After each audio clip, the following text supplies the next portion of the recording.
Yes, तो Pataliputra university के जो भी लोग एग्जाम देने वाले हैं, इधर पहली बार जो एग्जाम दे रहे हैं फर्स्ट ईयर फर्स्ट सेमेस्टर का, उनके लिए काफी इंपॉर्टेंट क्वेश्चंस जो है दे रहे हैं। या तो आप पढ़े हैं तो रिवीजन कर लीजिए, या चोरी करने के मूड में है तो इसका चीट पुर्जा जो है बना लीजिए। ऐसा बोलना जो है नॉर्मली कुछ नैतिक दृष्टि से सही नहीं है, पर व्यवहारिक रूप से जैसा कि आपका स्थिति है उसके हिसाब से तो इसे वाजिब ही माना जा सकता है।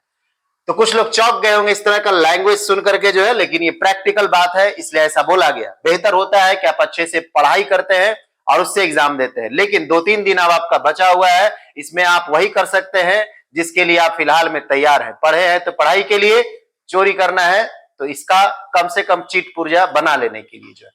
अब जो है हम लोग जो बात करने वाले हैं आपका मेजर कोर्स या माइनर कोर्स जो आपका रहेगा, फिजिक्स, केमिस्ट्री और जूलॉजी के लिए ही दे रहे हैं। बाकी लोग सोचेंगे मेरा क्या हुआ सर, तो उसका भी वीडियो बनाया जाएगा।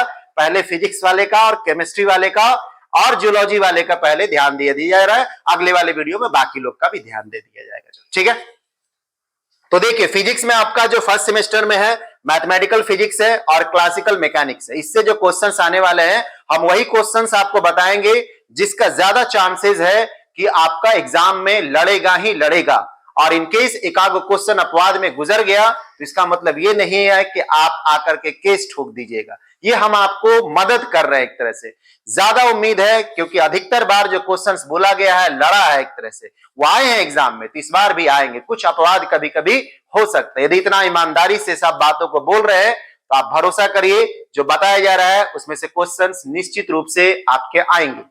केमिस्ट्री में आपका फिजिकल केमिस्ट्री और ऑर्गेनिक केमिस्ट्री रहता है, हम उसमें से क्वेश्चंस बताएंगे, तो ज्यादा चांसेस है उसके आने के एक तरह से। बाकी आप जितना स्तर पे पढ़ाई किए रिवीजन कर लीजिए, कोई बात नहीं, लेकिन इसको कम से कम जो है एकदम गांठ बांध करके दिमाग में रख लेना है, या आप मोड़ मार के पुर्जा जो है पॉकेट में या कॉलर में या कहीं पे भी रख लेना है। बात यही कि ये क्वेश्चंस आपको मिस नहीं होगा नॉर्मली रूप से।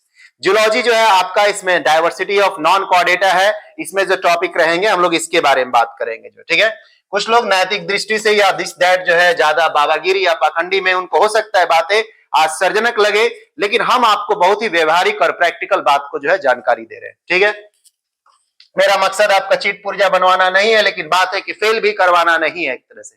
जब नहीं पढ़े हैं तो क्या करिएगा, और एग्जाम देना ही है तो सादा छोड़ के तो आइएगा नहीं एक तरह से जो है। अब हम लोग आते हैं नॉर्मली जो है कि जो आपका मैथमेटिकल फिजिक्स है, अब आप ध्यान से सुनते हैं एक तरह से, ठीक है। जो मैथमेटिकल फिजिक्स है इसमें आपका ग्रेडियंट के बारे में, कर्ल के बारे में, डाइवर्जेंस के बारे में निश्चित रूप से पूछेगा। इससे संबंधित आपका कुछ थ्योरम्स रहते हैं, जैसे गॉस डाइवर्जेंस थ्योरम, कंफ्यूज नहीं होते हैं गॉस लॉ ऑफ इलेक्ट्रोमैग्नेटिज्म से, ये मैथमेटिक्स का थ्योरम है, वेक्टर कैलकुलस का थ्योरम है। तो गॉस डाइवर्जेंस थ्योरम और स्टोक्स लॉ या स्टोक्स थ्योरम जो वेक्टर कैलकुलस का थ्योरम है, ज्यादा चांसेस है इसके आएंगे। और इसके वीडियो जो है आपको मुफ्त में एक तरह से यूट्यूब पे इसी चैनल पे मौजूद है, एक तरह से मौजूद है, और ये मैथमेटिकल फिजिक्स वाले में एक तरह से, ठीक है, देखिएगा सेक्शन वो आपको मिल जाएगा। उसके बाद जो है मैथमेटिकल फिजिक्स में आप कुछ सीरीज के क्वेश्चन रहते हैं, मैक्लॉरियन सीरीज एंड टेलर सीरीज, ये आपका डिफरेंशियल कैलकुलस वाले हिस्से का सेक्शन रहा करता है, ठीक है, मैक्लॉरियन सीरीज एंड टेलर सीरीज। और लिबनिज थ्योरम आपका nth सक्सेसिव डिफरेंशिएशन, जो पढ़े होंगे उनको मालूम है, जो चीट बनाए होंगे ये टॉपिक ढूंढ करके उसका चीट जो है मोड़ मार करके या लिख करके माइक्रो करा करके रख लीजिएगा एक तरह से। जो पढ़े हुए हैं इसको अच्छा से समझ लीजिएगा, इसको रिवाइज कर लीजिएगा, क्योंकि ये मोस्ट प्रोबेबल क्वेश्चंस आपके रहेंगे। nth सक्सेसिव डिफरेंशिएशन में ये आपको मिलने वाले हैं, ठीक है। उसके बाद जब आप क्लासिकल मैकेनिक्स में जाइएगा तो बहुत सारे टॉपिक्स रहते हैं क्लासिकल मैकेनिक्स में, किसको पढ़िएगा, तो हम आपको ये राय दे रहे हैं कि एक तरह से Kepler's law of planetary motion निश्चित रूप से देख लीजिएगा। कोरियलिस फोर्स का जो है आप डेरिवेशंस और उसके एप्लीकेशंस निश्चित रूप से देख लीजिएगा। उसके बाद फ्रेम ऑफ रेफरेंस रहते हैं, inertial frame and non inertial frame, निश्चित रूप से देख लीजिएगा। बाकी थोड़ा बहुत समय मिलेगा आपको जो है पढ़ने का या चिट पुर्जा बनाने का, तो postulates of special theory of relativity भी जो है देख लीजिएगा, या उसका चीट बना करके अच्छा से रख लीजिएगा, ठीक है। उसके बाद जो है हम आपको बिहार में जो स्थिति है उसके हिसाब से आपको बता रहे हैं, और काफी प्रैक्टिकल बात बता रहे हैं एक तरह से, ठीक है।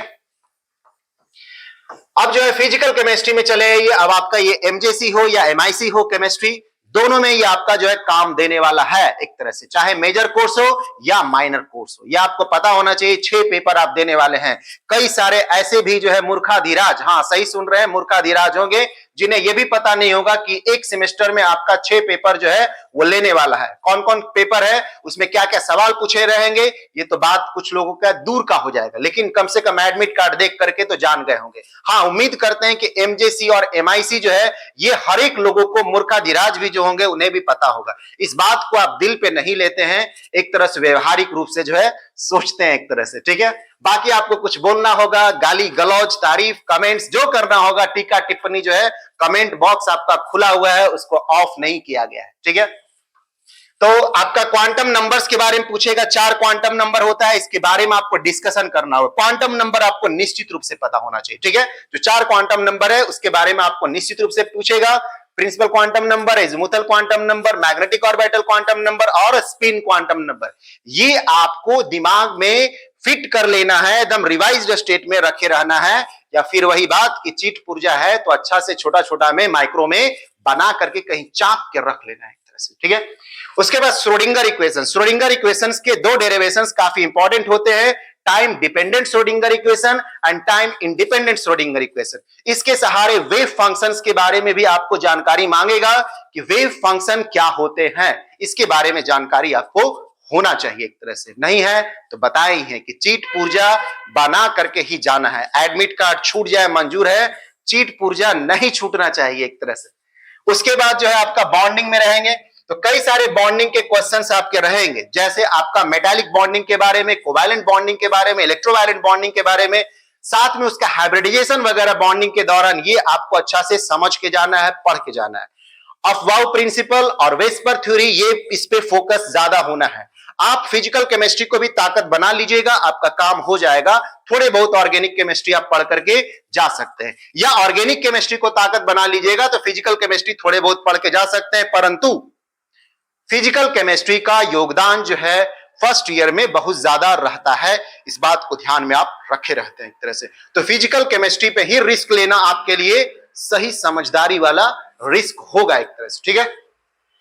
बाकी थोड़े बहुत आप ऑर्गेनिक में जाना चाहते हैं तो स्टीरियो केमिस्ट्री के बारे में आप पढ़ लेते हैं एक तरह से, उसमें खास करके ऑप्टिकल आइसोमेरिज्म जो है इसके बारे में आप जो है पढ़े हुए रहते हैं। उसके बाद थोड़े बहुत अल्केन, अल्कीन, अल्काइन के बारे में जो जानकारियां आपको पहले से 12th में था, यदि उसको भी दिमाग पर रखे रहते हैं तो कई सारे ऑब्जेक्टिव्स और शॉर्ट आंसर क्वेश्चंस तो निश्चित बना लीजिएगा। लॉन्ग क्वेश्चन जो है आप पकड़ लीजिए कहां से, फिजिकल केमिस्ट्री से। ये बात आपका जो है कंप्लीट हो गया। उसके बाद जो है आपका जो है जूलॉजी, जो है आपका हो या आपकी वाली का हो, जिसका भी हो जूलॉजी, इसके लिए हम जानकारी दे रहे हैं। एक आपका भी हो सकता है या आपकी वाली का भी हो सकता है, ठीक है। जूलॉजी जो है डायवर्सिटी ऑफ नॉन कॉर्डेटा, इसके बारे में बात करते हैं तो प्रोटोजोआ के बारे में आप अच्छा से पढ़ लेते हैं, खास करके उसमें भी पारामीशियम के बारे में और अच्छा से पढ़ लेते हैं। इसके लाइफ साइकिल के बारे में भी आप जो है जानकारी अच्छे से रखते हैं, ताकि लॉन्ग क्वेश्चंस का जवाब बहुत खूबसूरत तरीके से दे सकते हैं एक तरह से, ठीक है। उसके बाद पॉलीफेरा में जो है आप देख सकते हैं, और लिसमानिया डोनोवेनी जो है इसके बारे में भी आपको जानकारी जो है रखना चाहिए। लाइफ साइकिल वगैरह, स्ट्रक्चर वगैरह के साथ डायग्राम बहुत ही खूबसूरत आपको बनाना पड़ेगा, तभी आपको नंबर अच्छा से मिलेगा। चीट पुर्जा बनाने वाले के लिए भी डायग्राम का प्रैक्टिस होना जरूरी है, वरना बनाइएगा पारामीशियम, दिखेगा अमीबा, तो नंबर कुछ और का मिल जाएगा आपको जो, ठीक है। अर्थवॉर्म के बारे में और उसके लाइफ साइकिल के बारे में इतना आप कम से कम जूलॉजी में आप पढ़ के ही जाते हैं, या निश्चित रूप से चीट पुर्जा जो है बना लेते हैं एक तरह से। अब क्या बोले, जो हम आपको बोल रहे हैं ये बातें मजाकिया लग रहा होगा, लेकिन मन में सोचिए, दिल पे हाथ रख करके सोचिए एक तरह से, और माथा पे हाथ रख के सोचिए, तो लगेगा कि चीजें व्यवहारिक बोला जा रहा है। ये जितने भी क्वेश्चंस हम आपको दिए हैं, ये आपको डूबने से बचा लेगा, या डूब रहे हैं तो आपको उभार देगा एक तरह से जो है, ठीक है। और यदि आप पहले से अच्छा से पढ़े हुए हैं, ये आपके परफॉर्मेंस को कम समय में ही बूस्टअप कर देगा एक तरह से। माथे पे ज्यादा लोड रखने का जरूरत नहीं पड़ेगा। आप इतना जान लीजिए, कितना भी जो टॉपिक हम आपको बताए हैं, तो फर्स्ट डिवीजन आपको निश्चित रूप से आ जाएगा, और अच्छे नंबर, अच्छे परसेंटेज भी आ जाएंगे। ये बातें जो है बोला गया, बाकी कुछ और बातें जानकारी चाहिए तो नीचे कमेंट बॉक्स में टपाटप टपाटप टपाटप टाइप मार देते हैं एक तरह से। मिलते हैं अगले वीडियो में बाकी पेपर के लिए, एईसी के लिए, एमडीसी के लिए, और जो है उसके लिए, ठीक है। तो हम लोग आगे बात करते हैं, ठीक है, नेक्स्ट में बात करते हैं।